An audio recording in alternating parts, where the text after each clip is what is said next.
From LinkedIn News, I'm Leah Smart, host of Everyday Better, an award-winning podcast dedicated to personal development. Join me every week for captivating stories and research to find more fulfillment in your work and personal life. Listen to Everyday Better on the LinkedIn Podcast Network, Apple Podcasts, or wherever you get your podcasts. Did you know that small and medium businesses make up 98% of the global economy, but most B2B marketers still treat them as a one-size-fits-all? LinkedIn's Meet the SMB report reveals why that's a missed opportunity and how you can reach these fast-moving decision makers effectively. Learn more at linkedin.com/meet-the-SMB. Hello, my friend, and welcome to another exciting episode of Negotiate Anything. Thanks for joining us today. With over 10 million downloads and listeners from more than 180 different countries, it's dedicated listeners just like you who have made Negotiate Anything the #1 negotiation podcast in the world. I'm your host, Kwame Christian. I'm a business lawyer, mediator, author, and the proud CEO of the American Negotiation Institute. Now, before we get into today's insightful conversation, I have a golden opportunity for those of you who recognize the power of negotiation in your professional lives. Have you ever found yourself wishing that you could navigate those high-stakes conversations with more confidence? Or perhaps you're looking to empower your team with the art of persuasion and conflict resolution. At the American Negotiation Institute, we've crafted specialized keynotes and workshops tailored for those very needs. We've transformed the negotiation skills of professionals worldwide, and we're eager to do the same for you. We believe the best things in life are on the other side of difficult conversations, and our goal is to help you improve your lives and the lives of those around you, one difficult conversation at a time. Don't let another challenging conversation leave you second guessing. Click the link in the description to discover how we can help you find confidence in conflict, negotiate better deals, and have stronger relationships. Because in the world of business, every conversation counts. And now, without further ado, let's jump into the interview. Tari, thanks for joining us today. Thank you so much, Kwame. I'm excited to be here. Yeah, and we are excited to have you, my friend. So how about you get us started by telling us a little bit about yourself and what you do? Thank you. So my name is Tari Murwira. I am originally from Zimbabwe. I've been an immigrant of Canada for close to 8 years now. And I've worked mostly in the nonprofit field. I have a passion for working with newcomers, so immigrants, refugees, and supporting people of color in their journey. The work I've done has been broad in events, research, really finding actionable ways to bring change into our communities. I am the founder of the Ellevate Hub, and at the Ellevate Hub, we seek to bridge the gap between women and their opportunities and their goals. So we look to bring on mentors, coaches, teachers to really, give women that learning that will help them elevate their careers and professional lives. That's great. That's great. And it's really important work. So we appreciate you doing that. One of the things that I'm excited to talk to you about is your origin story as it relates to negotiation, because negotiation wasn't always part of what you do. So let's start there. And then for the audience, what we'll do is just kind of setting the stage here. We're going to talk about the value of negotiation and how it can help you to change your life. Or since Ellevate Hub is your organization, how negotiation can elevate your life. Who knows? Maybe that might be the title of this episode. Yes. So yeah, how about you tell the listeners how you got started with your fascination with negotiation? Sure. So maybe just a little bit of background. At Ellevate Hub, we have done events on personal finance, real estate, personal development, conflict resolution. So, skills that help a woman to elevate kind of holistically, right, in her career. And I think where negotiation started for me was about a year, 2 years ago, when I wanted to buy a car. So I found myself in the car market, scouring Facebook Marketplace, websites, looking for my perfect match. And I was so lucky to have a brother who was able to support me in this process, someone who had more experience purchasing cars and had more understanding about finding a good deal. So we went to a dealership, him and I remember he had to park the car and he stayed in the car for a little bit in the parking lot, and I went inside. And initially it was just me and the car salesman. And I didn't realize it then, but I was entering my first negotiation, or my first high stakes negotiation. And I was underprepared. I was caught off guard. I was tongue tied. I didn't know what to say. And I remember this salesman realized then and there that, hey, I'm dealing with a rookie, and he was bulldozing over me. I was being rushed to sign the papers. I was being rushed to pick a certain car, pick a certain option. And at that moment, I felt voiceless. I felt like I could only say yes because this was what I was being offered and it was the best I could get. And sometimes that's what happens when you've scoured maybe different options and you haven't found anything that fits. Sometimes you just find yourself feeling as if whatever is offered is what you should take and what you should get. Then enter Big Brother. My brother is an amazing guy. Look up to him. And I remember he came into the dealership and immediately took over the conversation when he saw the numbers they were trying to make me sign. And that was when I was witness to my first negotiation. I saw him essentially negotiate the asking price down by close to $1,000 to $2,000. And I saw it happening in increments. He started off with, talking about why it should be lowered, giving all his options. And I found that he didn't seem needy. He didn't seem as if he was desperate for it. And he put his foot down that we can leave if we don't get the deal we want. I thought that he was so bold to do that because I was like, whoa, in my heart, when he was talking like that, I was like, yo, I want this car. Don't lose this opportunity from me. But he continued. And, the next phase of the negotiation was watching the junior salesman essentially leave and get his boss because he felt that he was being, negotiated out, right? So enter the manager. And what I found was the manager immediately met my brother with such respect, and they started a strong back and forth, right?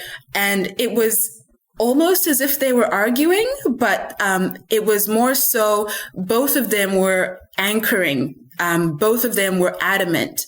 And what I found was they started referring to the car as my brother's car. So when we ended up driving out and getting the car, he said, yeah, this is the car for that tall gentleman over there. So it seemed as if by him being able to negotiate so well, we left with them associating that car and that buy with him more than anything else. And afterwards, when I was sharing this to my girlfriends, when I was sharing this to my friends and community, they said to me, well, Tari, why would, well, first of all, it's not good for women to go to the dealerships by themselves or to go to these types of negotiations by themselves because you'll find yourself getting a bad deal, having people that want to weasel you. And I found that it just didn't sit well with me because I thought to myself, well, this is important for us as women to learn. This is important for every woman to learn. And I'll never forget when we were in the car driving off, I asked my brother, wow, how did you know to do that? And he looked at me and said, whew, I read this book by Chris Voss on negotiation. And since that day, I realized that everything that he knew, I could learn. And I was so grateful that he was willing to share those resources with me so I could learn. And that's the message that I'm hoping women can get, is that everything that you don't know can be made accessible to you by meeting with the right people, learning the right tools. And that's why I reached out to you, Kwame, and Negotiate Anything, because I saw your platform and I said, wow, there is value here, and I'd like to just sit down and glean, because I think that there are powerful things that we can learn from this conversation. Oh, that is great. And hey, Tari, now you can tell your big brother that you've been on the same negotiation podcast as Chris Voss, because he was a guest on the pod a while back. Wow. Hello, my friends. Before we get back to today's episode, I want to ask you a question. Have you ever wondered how to elevate your team's negotiation game and how you can help the folks on your team have better, difficult conversations? At the American Negotiation Institute, we offer transformative keynotes and workshops tailored to empower professionals with top-tier negotiation and conflict resolution skills. Whether it's a keynote for your next event or hands-on training for your team, we've got you covered. Don't just negotiate. Master the art with the American Negotiation Institute. Click the link in the description to find out more. Elevate, negotiate, and succeed. Small and medium businesses don't have time to waste, and neither do marketers trying to reach them. On LinkedIn, more SMB decision makers are actively looking for new solutions to help them grow, whether it's software or financial services. Our Meet the SMB report breaks down how these businesses buy and what really influences their choices. Learn more at linkedin.com/meet-the-SMB. That's linkedin.com/meet-the-SMB. I think this is a great example, and of so many different things. Just first of all, the empowering nature of negotiation. Well, it's not just the fact that you negotiate for yourself, you actually get something, but you feel better, right? You feel better about yourself when you advocate for yourself and stand up for what you believe in, and you stand up for what you want and you believe you deserve. That's important. So I tell people, in negotiation, I think if you approach it the right way, you can't lose. There are certain times, of course, where you do not get what your stated objective is. But if you can end the negotiation, and respect yourself in the process, you win. If you end the negotiation and you say to yourself, I did what I could, and I did the best I could under the circumstances, then you win. And if you end the negotiation and take it as a practice session and you actually improve during the process, you win. So you can win every single negotiation, even if you're not getting the outcome that you wanted specifically in that situation. And so I want to go deeper in this too, because that was your first experience. Now, as somebody who negotiates regularly and encourages other people that you work with, your stakeholders, the women that you serve, you encourage them to negotiate. How has your life changed? Yes. So I think after learning about negotiation, what it's done is it's essentially empowered me and given me agency. And I think that there's a narrative of hopelessness that we can fall into when we don't have the tools and we don't have the knowledge. And I think especially as an immigrant, there might be barriers that we face. And it's things like, well, they might not give me the job because of where I come from. I might not get this because of who I am. But when you learn these tools, I think what it does is it makes you grab hold of life, and it gives you access. So I feel that now, wherever I am, whether that's at a job or something that I want, I look at it as, how can I negotiate my way to that? How can I find a way to advocate for my value at the table, advocate for the value of other women at the table. And what does that look like? Oh, that's great. I love it. I was listening to actually one of your past podcasts, and you talk about the Big Five personality test. And it's interesting because as someone who has a psych background, I'm really curious about that aspect of your work.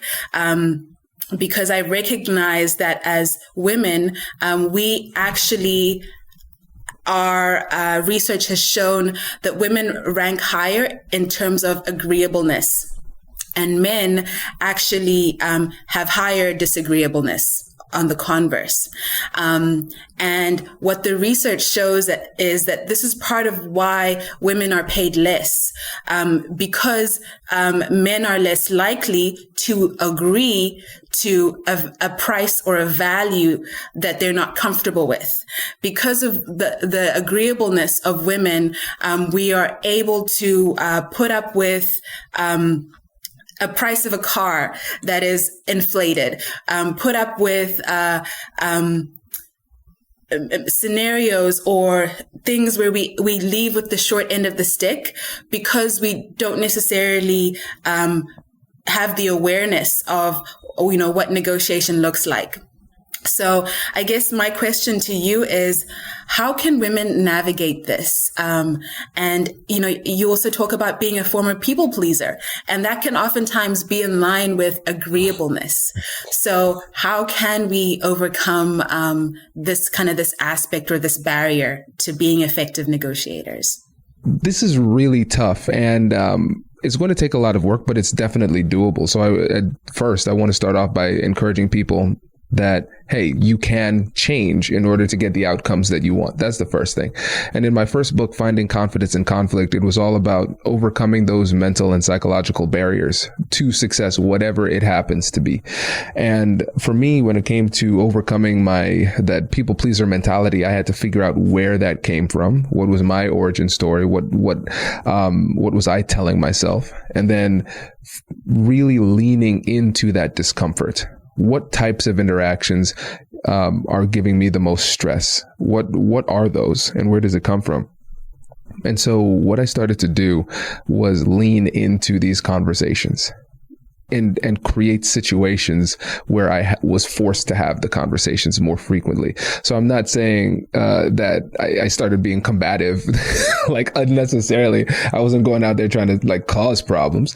But every time there was a situation where I could advocate for myself, where in the past I would have let it go, I would take that as an opportunity to get a little bit stronger.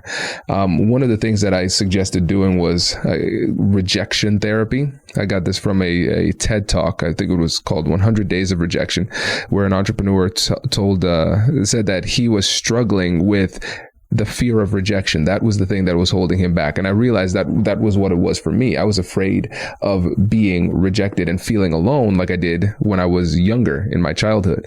And so he said, all right, so my goal is for the next 100 days, I am going to ask for things that I do not believe I will get. And so for him, what ended up happening was he started to get a lot more wins. He was out there trying to be rejected, and he was getting what he wanted. So he recognized that he started to ask for more extreme things, and he would start to get it. And the same thing happened to me when I was doing it. And I started to realize, wait, what kind of life have I been living all this time? What have I been doing? Because I'm realizing that there are two lives: the lives we're currently living, and then the life we could live if we start to overcome our fears and do what we're afraid of doing. And my life is a lot better now. And the thing is, I think this is important to realize, Tari, that for me, I still feel that in the back of my head. I still feel that voice saying, no, don't say anything. Let this one go. I still feel that, but now I don't take that as a truth. I don't take that as a mandate within myself. Oh, that the weakness inside of me said hold back, so I'm going to hold back. I hear it and I use it as a go. It is a go signal, not a stop. And so whenever I hear that in that little voice inside of me that's still that people pleaser, now I've trained myself to say, well, now I have to ask for it. That's the rule. That is the rule. If I feel any fear, I'm like, nah, it's still in there. I have to overcome it. But I mean, it takes time. It takes time. But my ability to negotiate, recognizing negotiation is a skill, not a talent. And the better I get in negotiation, the better I get at self-advocacy, like the more confident I got in this process. So it takes time. It takes effort. But I want everybody out there listening to believe that once you're able to master it and overcome it, your life changes for the better.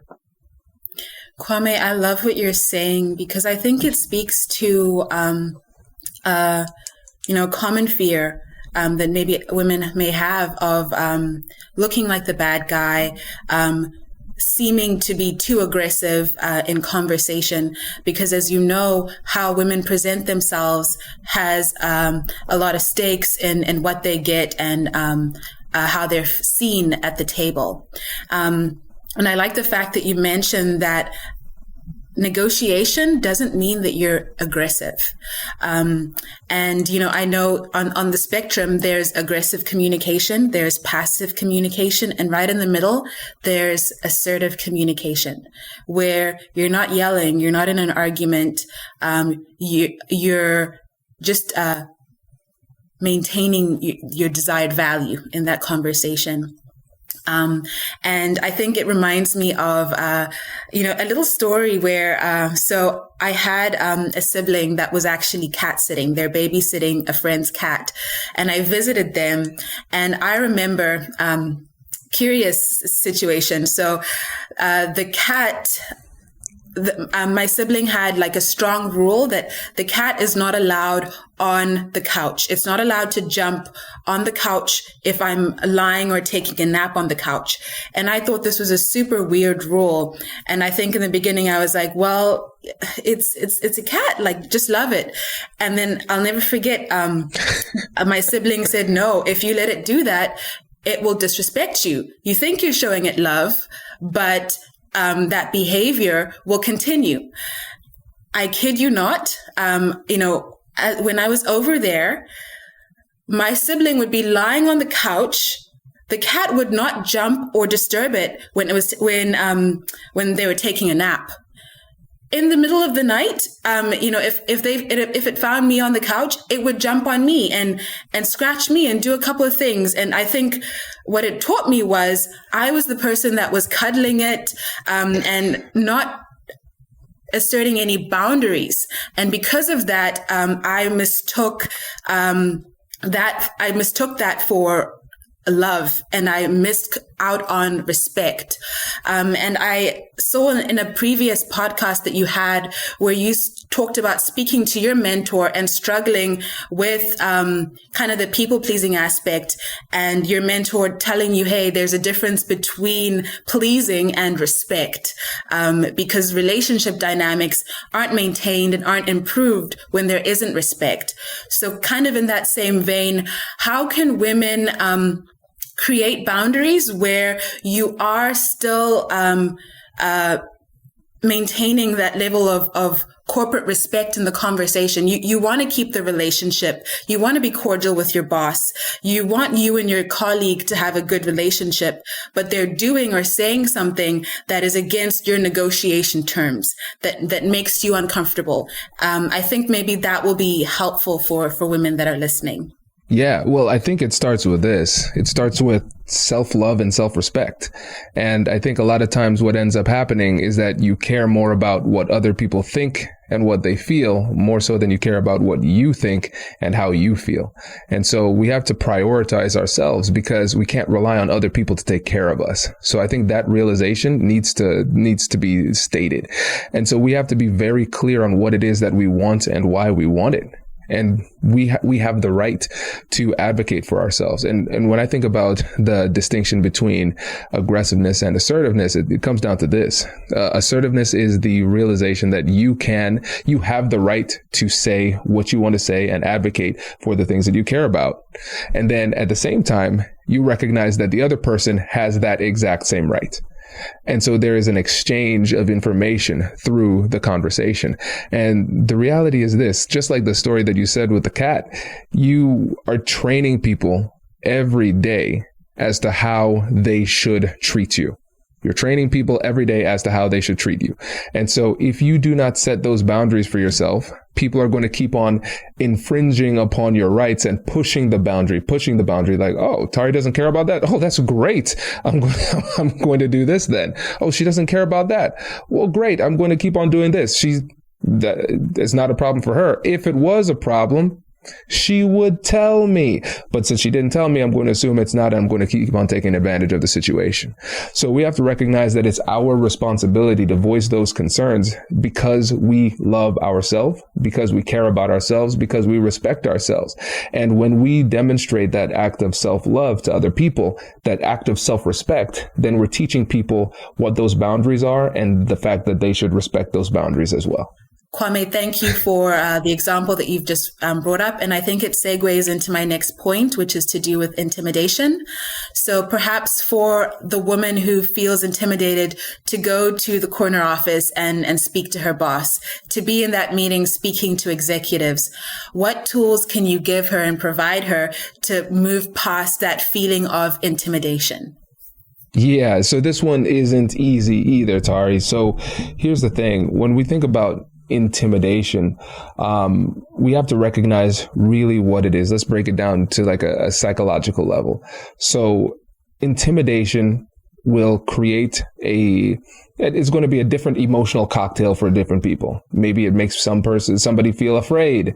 Maybe it makes somebody feel very agreeable, so they get more passive, right? Whatever it is, the intimidation will have some kind of impact on you. So the first thing is we have to understand what our particular, what our tell is. Like, how is it pressure or intimidation going to impact us? It's different for different people. Sometimes if they feel intimidated, they get very aggressive and then they fight back. And the person who was intimidating was not trying to be intimidating. And then the person who was intimidated seems like the bully, right? And so we have to recognize the impact it's having. Like that's really important because it's different for different people. The next thing that we have to realize is that through more practice having these higher level conversations, you will feel less intimidated. So there's something called habituation. And this is the human ability to adjust to difficult circumstances. And so I'll give an extreme example. In the book, Man's Search for Meaning by Viktor Frankl, who was a psychiatrist who was in Auschwitz, Germany. He was Jewish and in Auschwitz. His whole family was murdered by the Nazis. And so living in the concentration camp, one of the things that was surprising to him is even though the conditions were horrendous, he was really surprised at the resilience of a lot of the people to adjust to the circumstance. It was a terrible circumstance, no doubt about that, like some of the worst conditions in history. But one of the things that he took from the book is that if you have a clear understanding of your meaning and purpose in life, you can withstand a lot.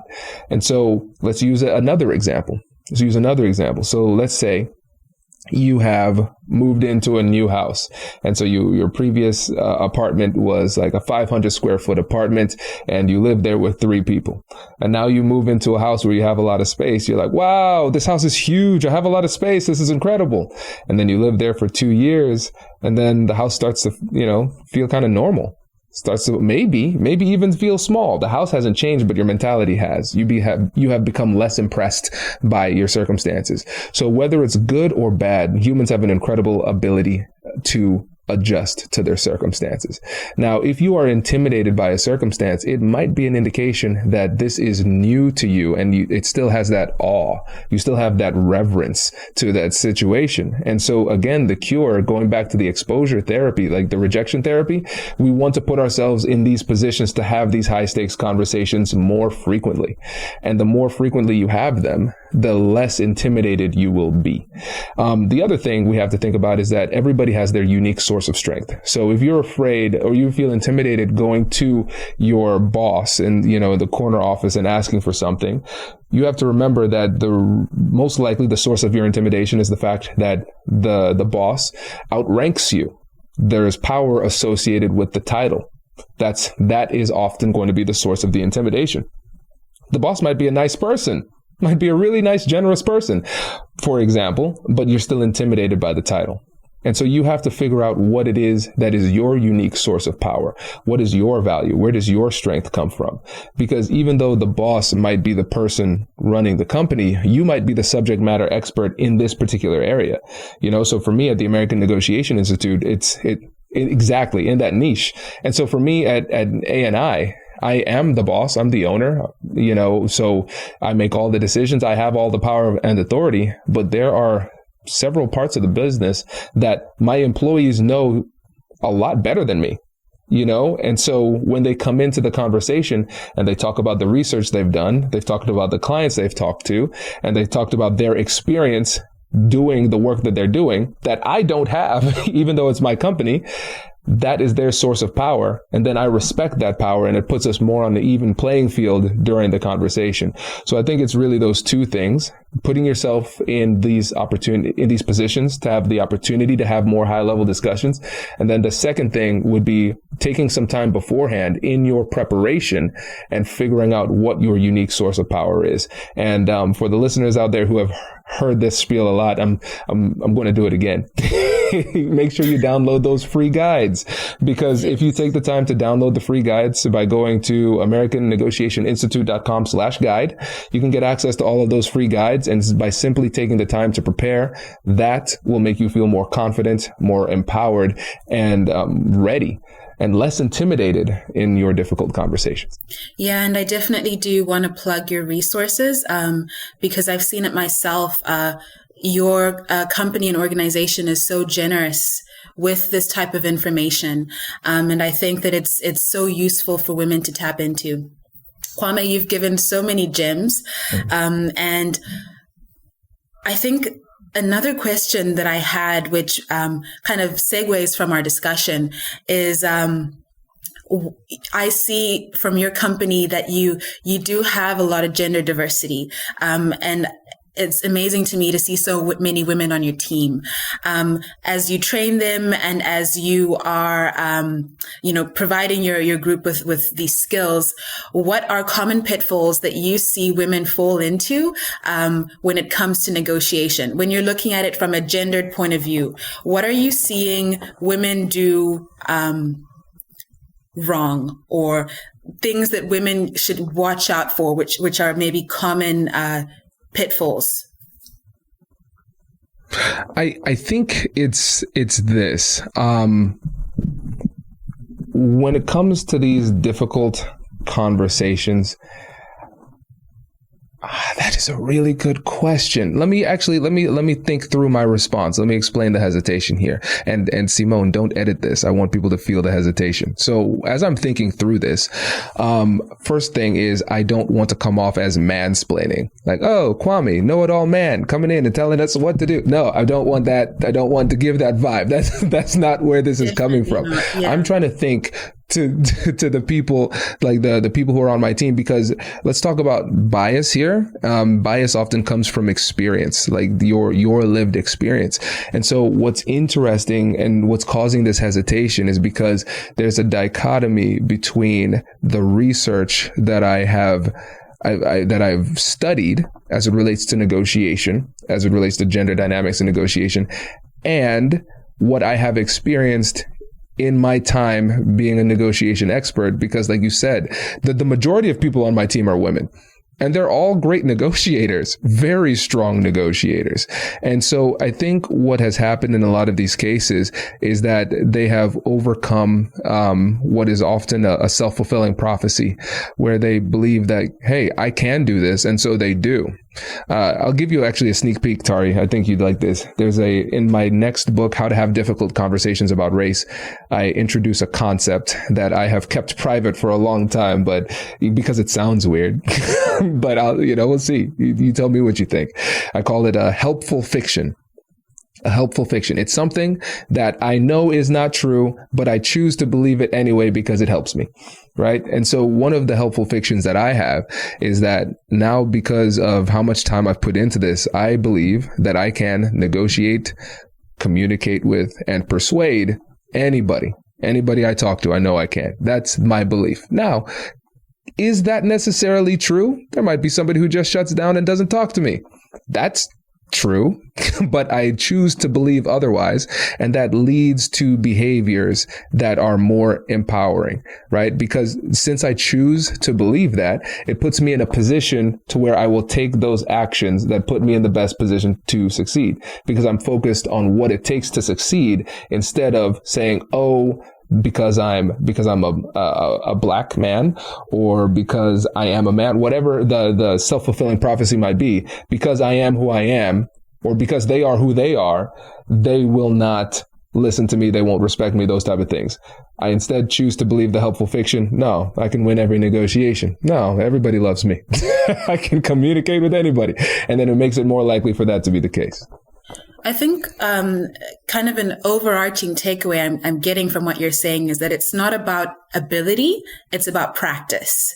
It's about that continued exposure that hones your skills and that kind of builds up those, that confidence or whatever the case may be. Exactly. I call it the positive cycle of confidence, because if you take positive action, it makes it more likely for you to get the outcome that you want.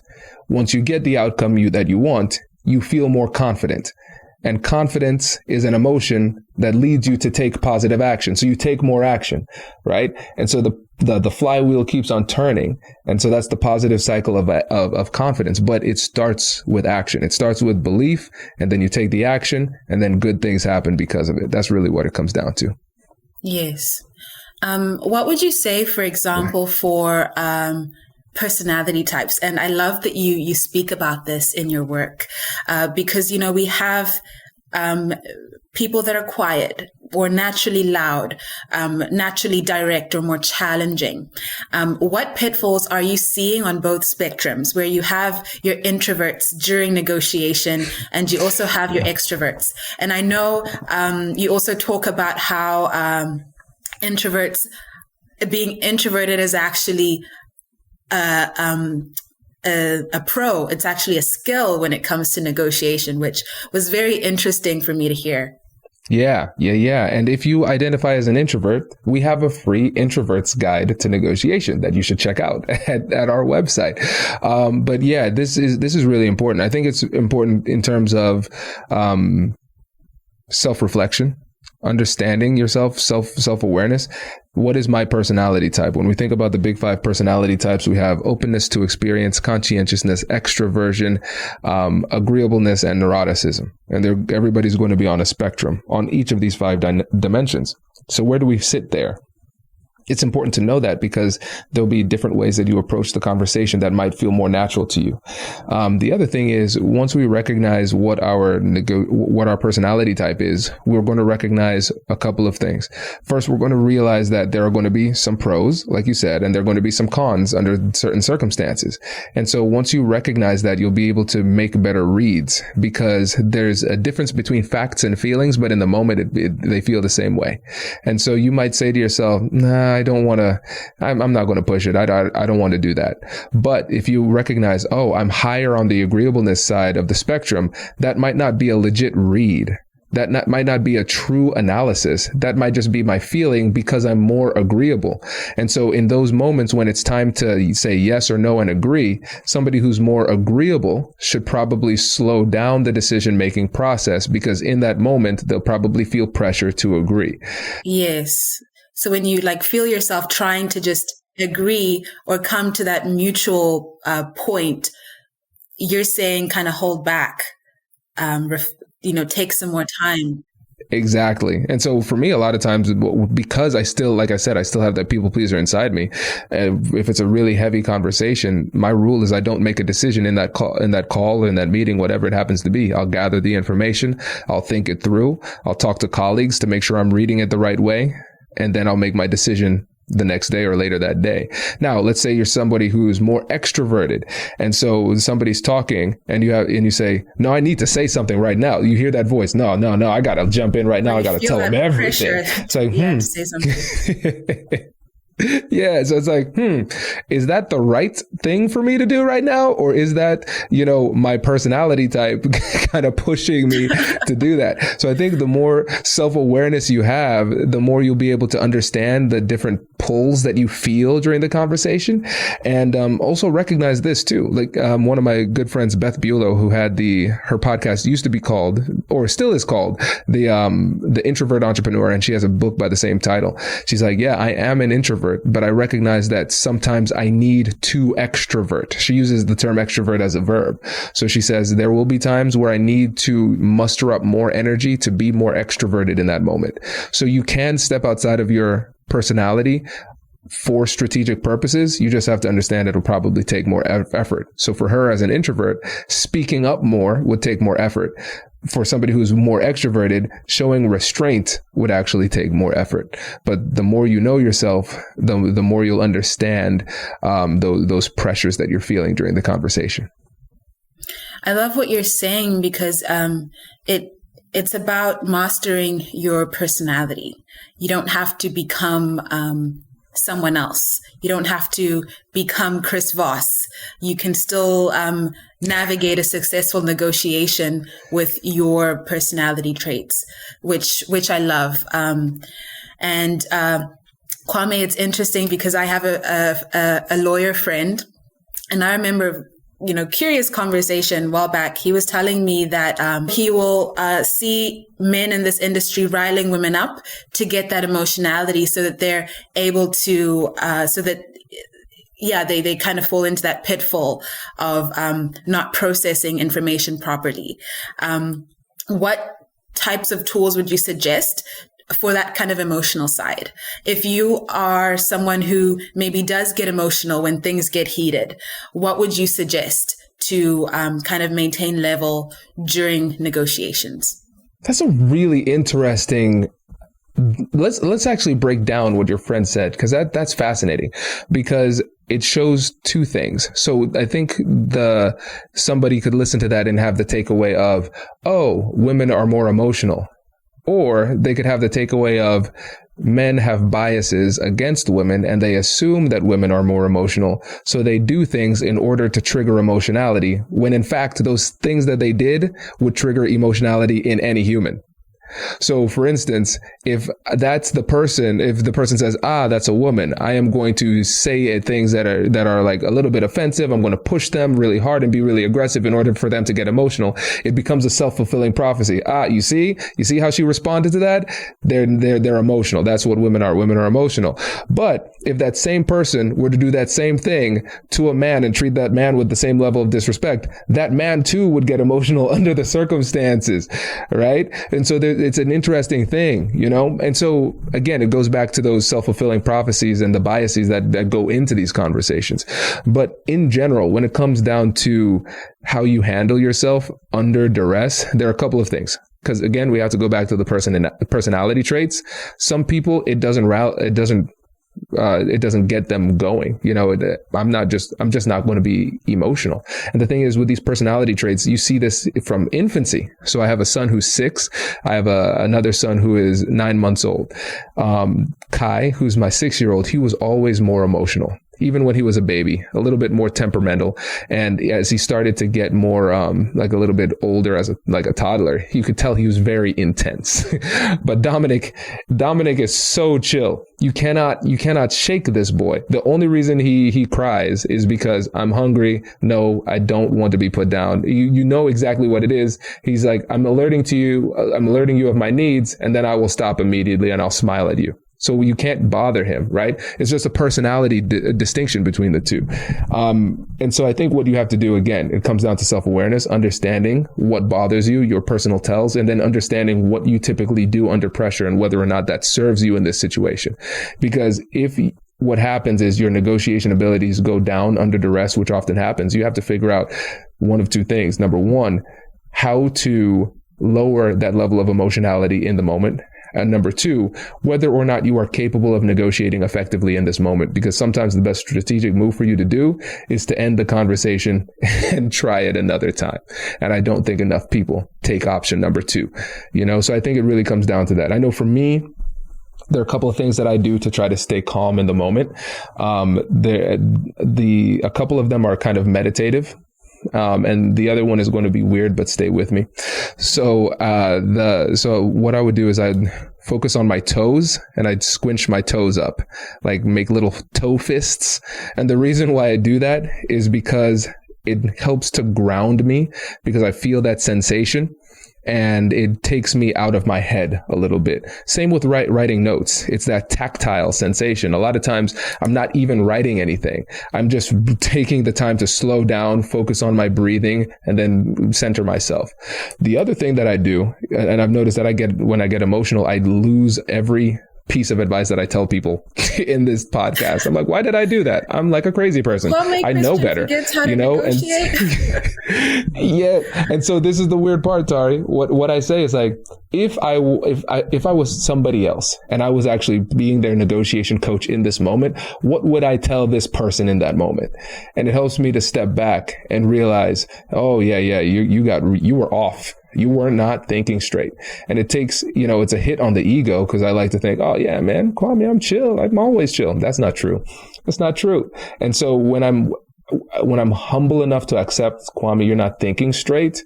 Kwame, you need to do what you teach other people to do. It helps me to get back into the zone. Or if anybody can't handle it, they should just take the time to, regroup. There's no shame in that. There's no shame in that. Yes. Kwame, I know that you have to go soon. So before we end our podcast, I just wanted to maybe if you could leave us with 3 tips on negotiation that you could leave us all with, that would be awesome. Yes. So the first one is just keep on taking action. It's easy for these things to be very theoretical. Very theoretical. You listen to this podcast like, wow, Tari's super smart. I'm going to I should do that. I really should do that. Let me think about that a little bit more.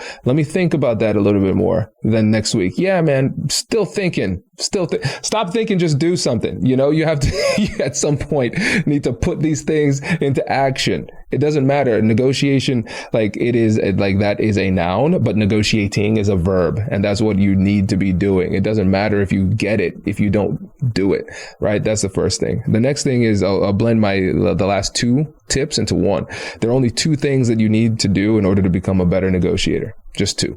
Number 1, ask more questions. And number 2, manage emotions, both yours and the other person's. And if you're able to do those 2 things, you're going to be a lot better. Wow.